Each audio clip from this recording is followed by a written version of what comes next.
বারুইপুর, বারুইপুর, বারুইপুর। গত কয়েকদিন ধরে চতুর্দিকে শুধু একটাই নাম। খবরের কাগজের হেডলাইন, টিভির ব্রেকিং নিউজ, সোশ্যাল মিডিয়ার পোস্ট, সব জায়গাতে বারুইপুরের খবর।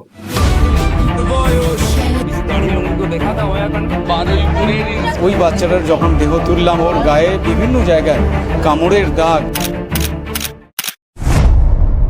কিন্তু বিশ্বাস করুন, আজ আমি আপনাদের সেই খবরের পুনরাবৃত্তি দিতে আসিনি, পুনরায় সেই ঘটনা আপনাদের সম্মুখে উপস্থাপন করতে আসিনি। আমি এসেছি আপনার ভিতরের ঘুমন্ত আত্মাটাকে একটা জোরে ধাক্কা দিতে। আমি ভেবেছিলাম এই বিষয়ে একটা সাধারণ ভিডিও বানাবো, কিন্তু কিন্তু কিন্তু কিন্তু তারপরেই আমার চোখের সামনে ভেসে উঠল 11 থেকে 12 বছরে সেই ছোট্ট শিশুটির ময়না তদন্তের রিপোর্ট। রিপোর্টের তথ্য শোনা বা জানার পর আমার নিজের গায়ের রক্ত হিম হয়ে গেল, গায়ের লোম খাড়া হয়ে গেল রীতিমতো। একবার চোখটা বন্ধ করে ভাবুন তো, একটা মাত্র 11 থেকে 12 বছরের শিশু, আর তার সামনে 4 থেকে 5 জন মানুষ নামের রক্ত পিপাসু জানোয়ার, হিংস্র পশু। ওইটুকু একটা বাচ্চার প্রতি তারা যে অমানবিক আচরণ করেছে তা কোনো সুস্থ মস্তিষ্কের মানুষ কল্পনাও করতে পারবে না। যখন সেই 4-5টা জানোয়ার মিলে তার উপর ওই নির্মম গণধর্ষণ চালাচ্ছিল, ওইটুকু একটা বাচ্চা মেয়ে কত চিৎকার না করেছে, কতবার তাদের পায়ে ধরে কেঁদেছে, কতবার হয়তো বলেছে আমাকে ছেড়ে দিন, আমি আপনাদের মেয়ের মতো, আমার খুব কষ্ট হচ্ছে, প্লিজ আমাকে মারবেন না, আমাকে আমার মায়ের কাছে যেতে দিন, আমাকে বাঁচতে দিন। কিন্তু না, ওই মানুষরূপী পশুদের অন্তরে কোনো করুণা এবং দয়ার অস্তিত্ব ছিল না। তাদের চোখ তখন বিকৃত লালসায় অন্ধ হয়ে গিয়েছিল। শেষ পর্যন্ত তারা সবাই মিলে একটা ফুলের মতো ছোট্ট শিশুকে পশুর মতো ছিঁড়ে ছিঁড়ে খেয়ে নিল।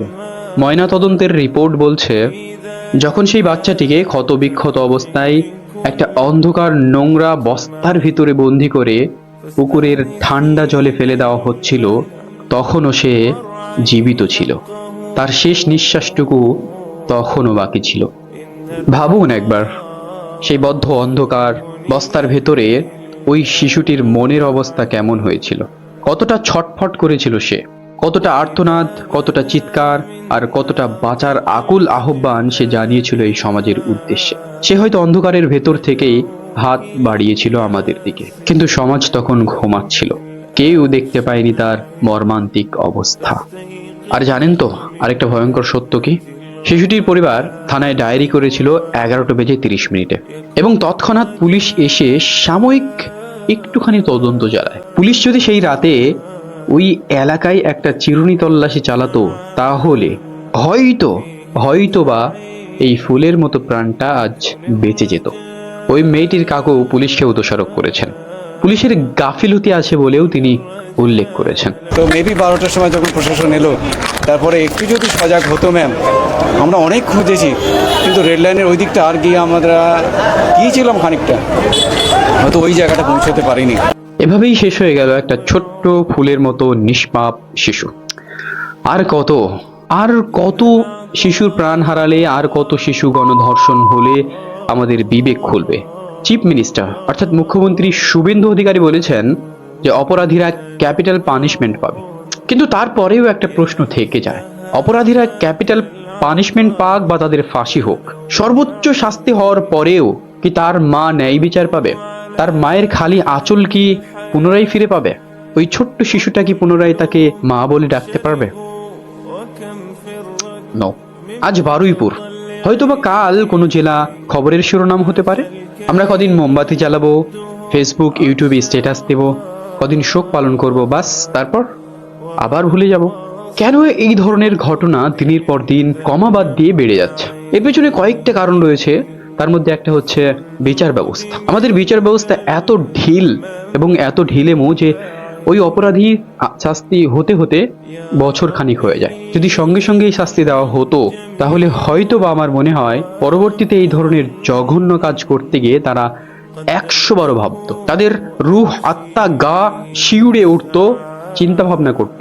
কিন্তু ইমিডিয়েট শাস্তি না হওয়ার কারণে তারা আরো আশ্বাস পায়। সুতরাং এই ধরনের জঘন্য কাজ বন্ধ করতে হলে আমাদেরকে এর শিকড়টাই উপড়ে ফেলতে হবে। জানতে হবে যে অপরাধীদের মূল কারণ কি, কেনই বা ধর্ষণ হচ্ছে। এর পেছনে অনেকগুলো কারণ রয়েছে। তার মধ্যে একটা হচ্ছে মদ। মদ্যপান করলে মানুষের বিবেক হিতাহিত জ্ঞান থাকে না।